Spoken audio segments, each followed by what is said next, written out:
Vikings versus Packers. First preview vid of the year. Exciting stuff. Want to start with the Vikings offense versus the Packers defense. Their defensive line. Although I'm not completely sold on Ezra Cleveland at left guard, I think he'll do fine against the likes of Jarran Reed. Very inconsistent player. Never lived up to the big contract that Seattle signed him to before going to Kansas City last year. And while I'm good on that, I'm absolutely terrified of what Kenny Clark is going to do to Garrett Bradbury. Packers like to shift them around from nose to end, but on Sunday against the Vikings, expect him to stick at nose from start to finish. Relentless energy. Right when you think you've got him, he goes to his bag for his endless tricks. Absolute bully. He's a beast. In pass protection, you're going to need help block from whichever guard he's closest to, and handoffs to Dalvin Cook. Focus on the stretch runs out wide. The second level, we talk about the linebacking core for the Vikings, the edge rushers, and Eric Kendricks in the middle. The Packers linebacker group is also legit. Before it was edge rusher-wise, it was Preston Smith and Zadarius Smith. Now, instead of Z, they've got Rashawn Gary, and he, along with Preston Smith, are physical as hell. They're going to bring the pressure. Gary really plays to the whistle and can be unorthodox at times, but still be successful.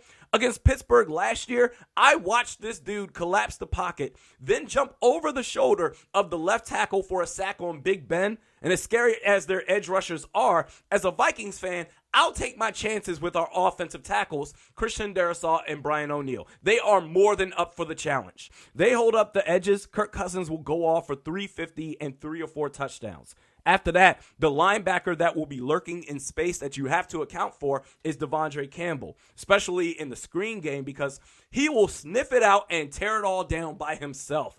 In that regard, the way that the Vikings can gain the edge there is through speed, particularly with a guy like Dalvin Cook, who there are very few players in the league who can turn the corner and switch up direction without sacrificing speed like he does. Then on the back end, their secondary, safety Darnell Savage on Wednesday's injury report was listed as a limited participant with a hamstring injury, and Jair Alexander is close to being the gold standard for what you are looking for in a cornerback. Since his rookie year, the last 3 seasons, Jair Alexander has allowed a sub 55% completion rate. On the other side, you've got second-year man Eric Stokes, who allowed a 49.5% completion rate last season. They know how to battle, and that's great. But excuse me for not giving a fuck because we have arguably the best collection of receivers in the league. Oh, you want to double up Justin Jefferson here? Well, guess what? Adam Thielen or KJ Osborne, they'll be in single coverage. You want to go 2 deep safeties? Irv Smith Jr. will be underneath. Dalvin Cook out wide. I believe the Vikings passing game, at the risk of sounding like a complete idiot after Sunday's game, I believe the Vikings passing attack will make a party at US Bank Stadium. And now looking at the Packers offense. Both of their offensive tackles, Bakhtiari and Jenkins, listed as limited participants in Wednesday's injury report. I hope they're both healthy and ready to go on Sunday.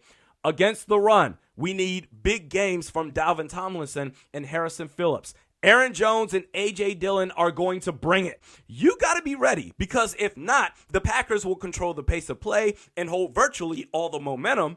And it doesn't stop with handoffs when it comes to these running backs, because the Packers, they like to go quick outlet passes to the running backs as well. So for Zadarius Smith in particular, expect Aaron Rodgers to try to use your aggression against you. Yes, you're a pass rusher, but you still are responsible for setting the edges. So if you over pursue, getting after 12, I'm going to show him, and an outlet pass goes to your side, well, congratulations, you just took yourself out the play. For Ed Donatel and this defense, the focus has to be damage control on the running backs. After that, downfield passes to these receivers bet not do jack. Sammy Watkins, Randall Cobb, Alan Lazard, that's if he even plays. He was listed as a DNP on Wednesday's injury report.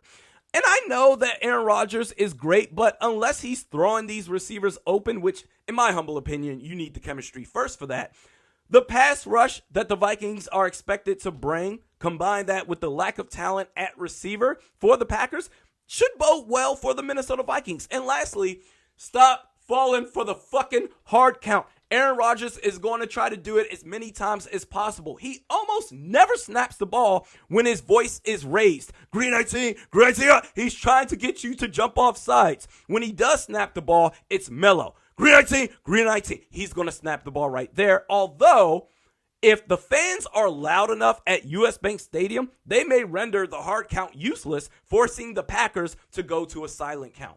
I believe the Vikings will win this game. I believe by 2 scores. I'm going to say final score prediction, Vikings 30, Packers 21. Your thoughts in the comments section below. We're back at it tomorrow. We'll see you then.